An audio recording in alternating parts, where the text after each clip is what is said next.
12절로 14절까지의 말씀입니다.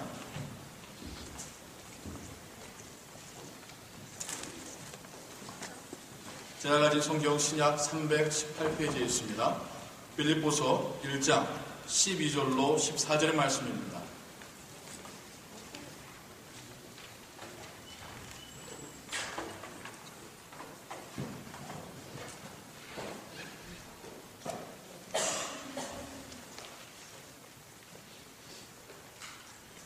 우리 모두가 한 목소리로 12절부터 14절까지 봉독하겠습니다.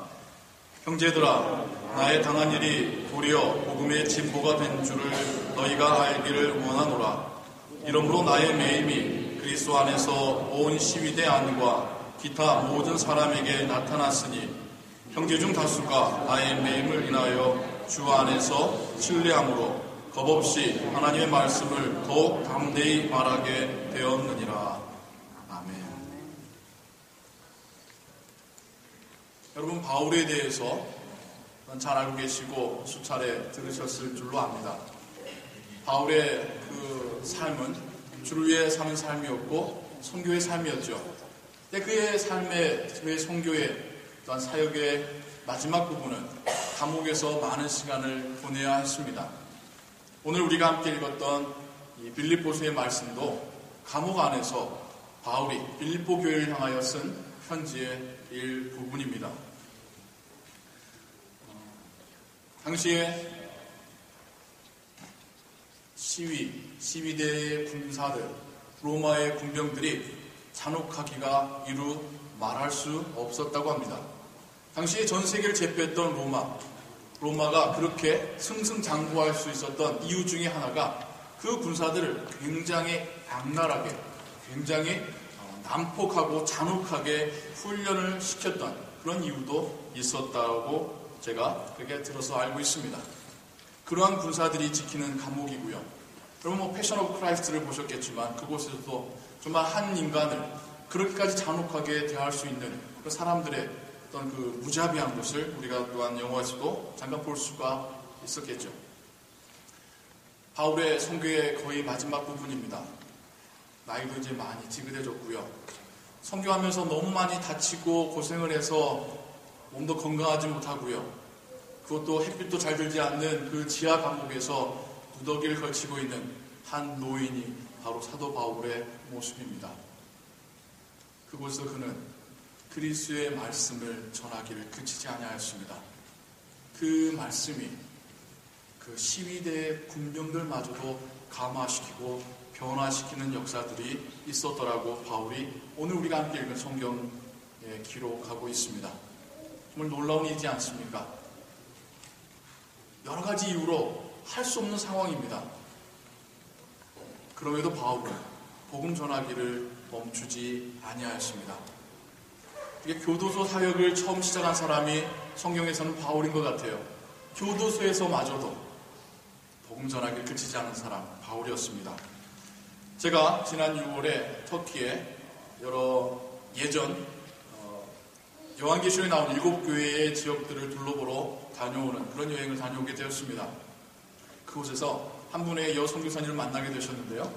그분이 그곳에서 어떻게 주님을 영접하였는지 그리고 어떻게 당신이 지금 이제 교도소 사역을 이렇게 하고 계시는지를 한 2-3시간을 거쳐서 듣게 되었습니다. 솔직히 처음에는 크게 관심도 갖지 않았고 여행의 어떤 그 장시간의 그 차를 타고 다녀야 되는 여행 때문에 지쳐가지고 그렇게 그냥 슬며시 듣고 있었는데 점차 이야기를 들을수록 제가 그 이야기에 빠져가는 거예요. 그러면서 그분에게 임하셨던 하나님, 또한 저 가녀리고 연약한 한 여인을 통하여 하나님께서 어떻게 일하고 계시는지 그 이야기를 들으면서 저희 너무나도 큰 도전이 되었고 은혜가 되었습니다. 제가 잘 울지 않는 사람인데 저도 모르게 눈가에 눈물이 핑 맺힐 정도였습니다. 그래서 제가 다녀온 후에 그 선교사님하고 또 연락이 되어서 오늘 이렇게 우리가 모시게 되었는데요. 오늘 이 예배 시간에는 그분이 어떻게 하나님을 만나시고 또한 길거리에서 정말 담대하게 그것도 미국인들에게 복음을 전하시면서 어떤 사역을 하셨는지를 듣겠고요. 오늘 예배를 마친 후에 2부 시간에는 또한 하나님께서 그분을 이제 교도소 사역을 연결시키셔서 정말 난폭하고 세상이 버렸고 세상을 버린 사람들을 어떻게 복음으로 또한 교화시키고 인도하시는 그런 이야기도 우리가 함께 듣는 시간을 갖도록 하겠습니다. 한 가지 말씀드리고 싶은 것은 교도소 사역을 하기 때문에 바울처럼 교도소에 수감되었던 경험이 있으신 것은 아니라는 거, 여러분 이 점 오해하지 말아주시고요. 하나님께서 정말 이렇게 연약한 여인도 귀하게 사용하실 수 있다는 거, 나를 어떻게 사용하실 것인지 그러한 고민을 같이 가지면서 간증을 듣는 시간을 갖기를 원합니다. 유은혜 선교사님 앞으로 나오셔서 귀한 간증 전해주실 때 여러분 많은 은혜 받으시기 바랍니다. 우리 한번 박수로 환영할까요?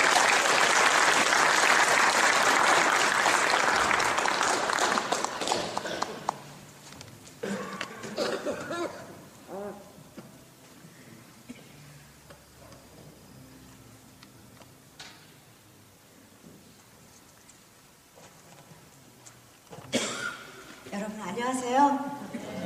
이렇게 멀리 떨어져 사시는 여러분들을 제가 오레곤주에서 살고 있는데 영적인 하나님의 은혜로 이렇게 여러분들을 오늘 아침에 만날 수 있게 됨을 진심으로 감사를 드리고 하나님께 감사와 또 여러분 이렇게 만나 뵙게 돼서 기쁨을 제 마음이 참 많이 기쁩니다. 감사합니다. 저를 환영해 주셔서. 그리고 또한 목사님께 저를 이렇게 터키에서 만났는데 이렇게 이끌어 주시고 이렇게 인연을 하나님께서 인연을 갖게 해주셔서 또 저를 초청하게 또 이렇게 인도해 주심을 또 감사드립니다. 여러분 오늘은 하나님께서 제가 어떻게 전도의 열정을 갖게 되고 또 예전에 제가 교회를 오래 다녔지만 사실 성경을 그렇게 읽지 않았습니다. 그리고 교회는 왔다 갔다 했지만 하나님의 뜻을 구하지도 않았고 또 하나님이 그 주신 이 구원에 대해서 감격한 그러한 기쁨도 없었습니다. 항상 교회에서 들었지만 그것은 저와는 상관이 없는 그러한 이야기라고만 들었었습니다. 그래서 오래도록 교회를 나갔지만 성경 말씀에 가까이 하지 않았고 또 뭐 전도나 이런 것에서 생각을 해보지도 않았었습니다. 그런데 하나님 말씀에 로마서 10장 17절 말씀에는 믿음은 들음에서 나며 들음은 그리스도 말씀이라고 하셨는데 그 말씀은 제가 체험한 결과로 참 진리의 말씀이십니다. 저는 예전에 우체국에를 다녔었습니다. 15년 동안에 우체국을 다녔었는데요. 먼저 간단히 저희 가족 소개를 드리겠습니다. 저는 남편이 있고 저희 남편은 현재 우체국에 나가고 있습니다. LA에서 우체국에서 만나서 결혼을 했고요. 그리고 저에게는 자녀들이 있습니다. 저희들에게 자녀는 아들은 18살, 올해 대학을 갔고요. 또 둘째 딸은 이제 11학년 주니어 하이스쿨에 다니고 있습니다. 그런데 하나님께서 저에게 지금부터 한 15년 전쯤에 제가 오레곤 우체국에서 밤에 일을 했습니다. 남편하고 이렇게 시프트를 다르게 하면서 아이들을 베이비시터를 구하지 않고 일을 할 수가 있도록 저는 밤에 일을 했었습니다. 근데 밤에 일을 하면서 저는 항상 기독교 방송을 들었습니다. 기독교 방송을 들으면서 목사님들의 설교 말씀을 들었고 또 어느 때는 찬양 테이프를 항상 들었습니다. 그러면서 말씀을 또 저의 브레이크 시간이나 또는 런치 시간에는 항상 저는 성경을 보기 시작했습니다.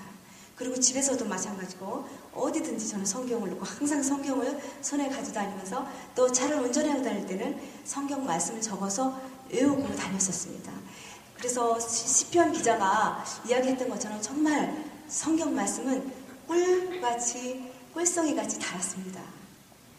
저는 그래서 성경 말씀을 읽으면서 또 로마서 3장 23절 말씀에 우리 모두가 죄를 범하였음에 하나님의 영광에 이르지 못하는 큰 죄인임을 깨닫게 되었고 그러나 하나님의 은혜로 우리 주 그리스도 예수 안에서 구원을 거저를 주신 우리가 무엇을 에베소서 2장 8, 9절 말씀처럼 우리가 무슨 행위를 해서 하나님이 예수 그리스도를 이 땅에 보내주신 것이 아니라 로마서 말씀대로 우리가 죄인 되었을 때에 하나님께서는 하나님 스스로 이 땅에 그 말씀이 육신이 되셔서 이 땅에 오셔서 저희 죄를 대신하여서 십자가에서 피를 흘리시고 또 우리를 구원하시기 위해서 하나님은 그 엄청난 고통의 십자가의 길을 하나님께서 이 우주를 만드시고 또 저희를 만드신 하나님께서 그 길을 기꺼이 가셨던 것을 생각할 때 저는 너무너무 감격하고 또 이 죄가 우리가 죄를 가지고 있으면 하나님과 더 멀어지고 또 마음에 근심과 불안과 두려움이 항상 있는 것입니다. 그런데 저는 또 말씀을 통해서 로마서 6장 23절 말씀에는 또 그 죄의 삭은 죽음인데 그 죽음이란 것은 우리 육신의 죽음뿐만이 아니라 2차적인 영혼의 죽음인 것을 알았을 때에 저희 죄로 말미암아 하나님과 영원히 단절된 저를 하나님께서 예수 그리스도 안에서 저를 구원해 주신 것을 말씀을 통해서 보았을 때 저는 이 기쁨을 이 감격을 혼자 가지고 있기에는 너무너무나 컸었습니다. 그래서 저는 맨 처음에 저에게 하나님께서 주신 마음은 그 기쁨과 또 새하늘과 새 땅에 대한 천국에 대한 소망이었습니다.